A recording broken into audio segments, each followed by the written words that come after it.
అమృతరసాః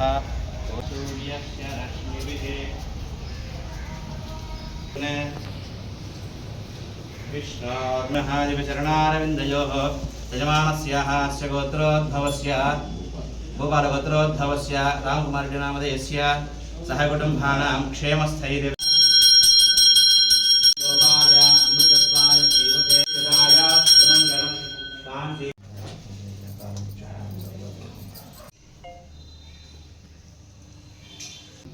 रोचनो रोचमानः शोभनः शोभमानः कल्याणः अयं भगवान् श्रीभूसमेत श्रीवरदराजस्वामिने नमः।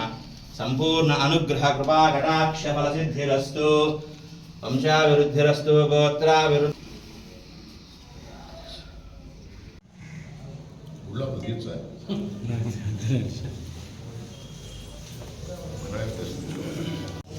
బాగా ఆ టేబుల్ మీద పెట్టుకుంటాం.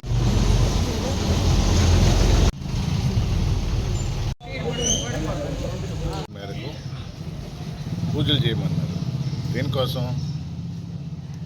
చంద్రబాబు నాయుడు గారికి బుద్ధి ప్రసాదించమని ముఖ్యమంత్రి అయ్యారు. తప్పులు చేశాను సరిదిద్దుకుంటానని కూడా చెప్పిన సందర్భాలు ఉంటాయి చంద్రబాబు నాయుడు గారు. ఈసారి ఏకంగా టీటీడీ ప్రతిష్టనే దిగజార్చడానికి కూరుకున్నారు. కొంచెం ఎక్కువ చెప్తుంది కాబట్టి, కానీ ఈసారి ప్రజలు నమ్మడానికి కూడా ఏ ఆస్కారం లేకుండా చెప్పింది అబద్ధం అని ప్రజలకు అర్థమైంది. తప్పించుకోలేకపోతున్నారు తెలుగుదేశం పార్టీ కానీ వారి అధినేత చంద్రబాబు నాయుడు గారు కానీ. కల్తీ అంటారు. ప్రజలందరికీ తెలుసు. మరొకసారి తెలియజేస్తున్నారు. 19 నుంచి 24 వరకు వైఎస్ఆర్ కాంగ్రెస్ పార్టీ ప్రభుత్వంలో ఉన్నప్పుడు ఈ కంపెనీ ఏదైతే కల్తీ నెయ్యి పంపించిందన్నారో ఈ కంపెనీ ఈ 5 సంవత్సరాల్లో 1 కేజీ నెయ్యి కూడా పంపించలేదు టీటీడీకి. వైఎస్ఆర్ కాంగ్రెస్ పార్టీ ప్రభుత్వంలో మన జగన్మోహన్ రెడ్డి గారు ముఖ్యమంత్రిగా ఉన్నప్పుడు. మరి ఎప్పుడు వచ్చింది ఈ నెయ్యి? జూన్లో వచ్చింది, జూలైలో వచ్చింది. ఈ కంపెనీ సప్లై చేసింది. ఎవరు ముఖ్యమంత్రి? చంద్రబాబు నాయుడు. కొత్త బోర్డుని ఇంకా పెట్టల, కానీ ఈవోగా ఈ ప్రభుత్వమే శ్యామలరావు గారిని నియమించింది. ఏళ్ల తరబడి రూల్స్ అండ్ రెగ్యులేషన్స్ అన్నట్టు సప్లై చేసిన ప్రతిదానికి టెస్టులు జరపడం ఇవన్నీ పరిపాటి. దాని ప్రకారం చేశారు.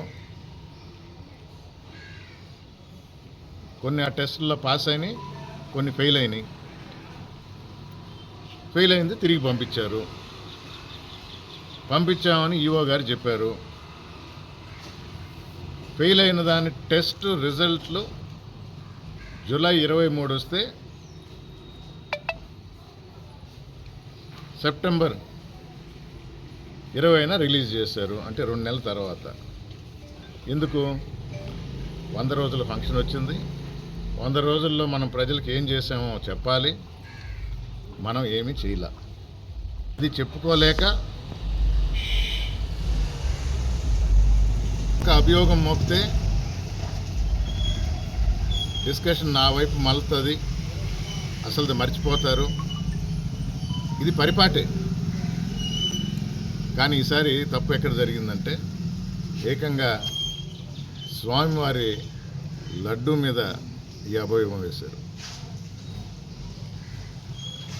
సప్లై చేసింది తెలుగుదేశం ప్రభుత్వం చంద్రబాబు నాయుడు గారు ముఖ్యమంత్రిగా ఉన్నప్పుడు, టెస్టులు జరిగింది ఆయన ముఖ్యమంత్రిగా ఉన్నప్పుడు, చేసింది ఆయన నియమించిన ఈఓ గారు, రిజెక్ట్ చేసింది ఆయన నియమించిన ఈఓ గారు. మరి దేనికి ఆర్భాటం, దేనికి ఈ ఆరాటం, దేనికి ఈ లేని దాన్ని సృష్టించి దాన్ని ఒక ప్రజల్లోకి చొప్పించి నమ్మబలగడానికి ప్రయత్నాలు దేనికోసం? ఇదివరకు ఉన్న చైర్మన్లు సుప్రీంకోర్టులో వేశారు, సుప్రీంకోర్టు జడ్జి ద్వారా విచారణ జరపండి, మాకెవరి మీద నమ్మకం లేదని. సిబిఐ ఎంక్వైరీ ఎందుకు అడగలేదు అంటారు. సిబిఐ ఎంక్వైరీ చేస్తే అది సెంట్రల్ బ్యూరో ఆఫ్ ఇన్వెస్టిగేషన్ అంటే సెంట్రల్లో ఉన్న బీజేపీ గవర్నమెంట్ కింద వస్తుంది. మీ కూటమిలో భాగం. మీరెవరిని వేశారు? మీరు సిబిఐని అడగల, మీరు సిట్ అని చెప్పి లోకల్ ఆఫీసర్ని వేశారు, మీ కింద ఉండే ఆఫీసర్లు. వీళ్ళ మీద నమ్మకం లేదనే మన కాన్స్టిట్యూషన్లో జ్యుడిషియరీ ఒక రాజ్యాంగం అన్నప్పుడు ఒక పక్క అడ్మినిస్ట్రేషన్ పొలిటీషియన్స్ ఒక పక్క ఉంటే జ్యుడిషియరీ ఒక పక్క ఉండి వారిని ఆశ్రయించడం జరిగింది. తప్పెక్కడ చేశాం? నిగ్గు తేల్చాలనే కోరుతున్నాం.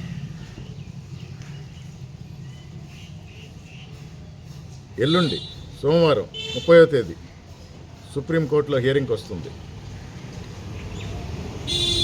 దాన్ని తప్పుదోవ పట్టించాలి మళ్ళా. అందుకని జగన్మోహన్ రెడ్డి గారు గుడికి దర్శనానికి వచ్చి దర్శనం చేసుకుని పోతానన్నారు. అది రాకూడదంట.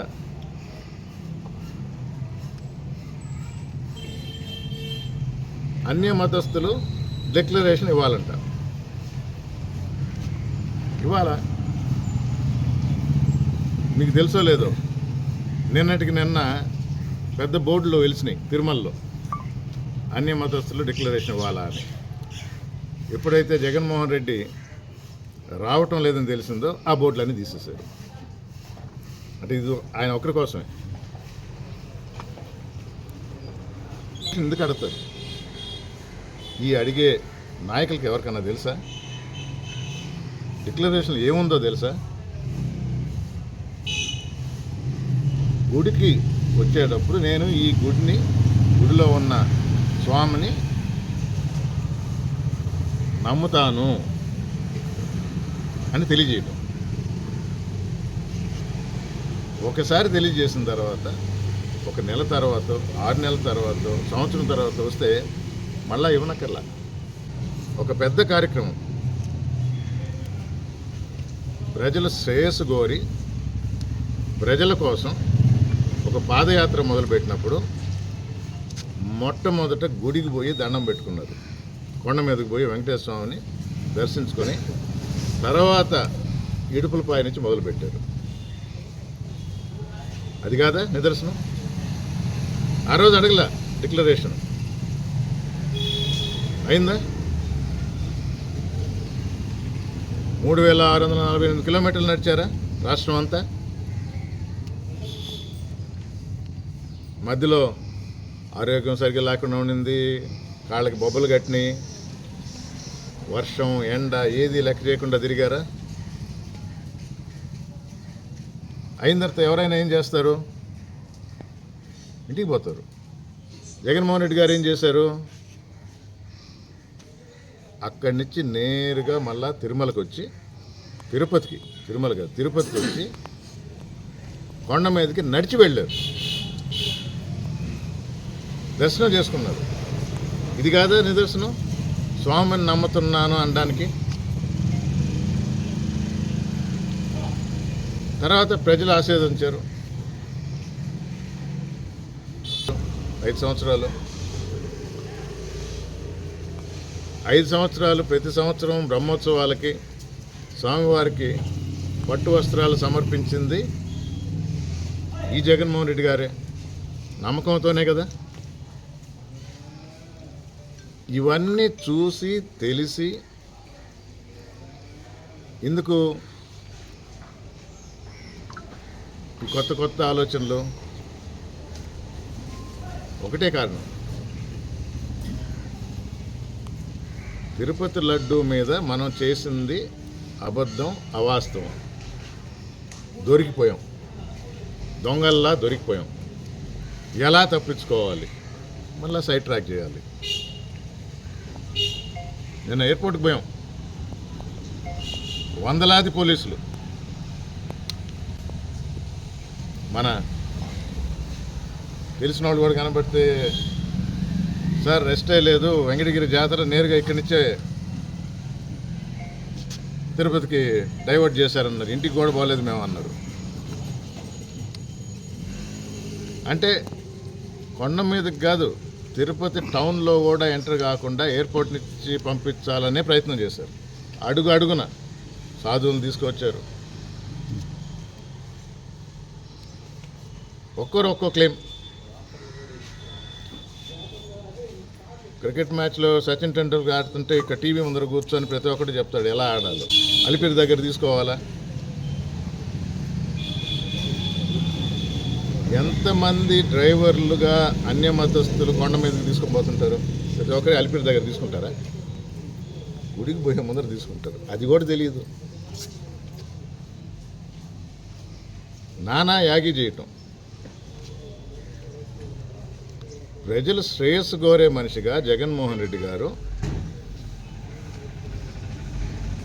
గొడవలు సృష్టించడానికే ఈ ప్రభుత్వం కంకణం కట్టుకుంది. ఆయన ఇప్పటికే కోరుకునేది ఒకటే, వెంకటేశ్వర స్వామి మహత్యం, ఆ లడ్డుకున్న ప్రాముఖ్యత ఇసుమంత తగ్గకూడదు, ఇది డైవర్ట్ కాకూడదు.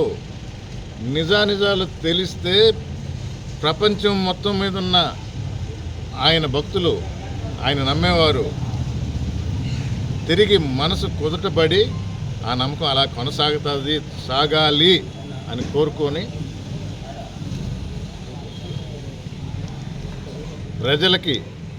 ప్రజల్ని తప్పు పట్టొద్దు, స్వామి అందరినీ జాగ్రత్తగా చూడండి, అలాగే చంద్రబాబు నాయుడు గారికి మంచి బుద్ధి ప్రసాదించండి మా పార్టీ శ్రేణులందరికీ ఎక్కడ వీలైతే అక్కడ గుడులకు పోయేసి పూజలు చేసి ప్రార్థించి, అది కూడా స్పష్టంగా చెప్పారు, గొడవ పెట్టుకొని గుడిలో కూడా మాట్లాడొద్దు, బయటకు వచ్చిన తర్వాత విషయం విలేకరుల ద్వారా తెలియజేయండి.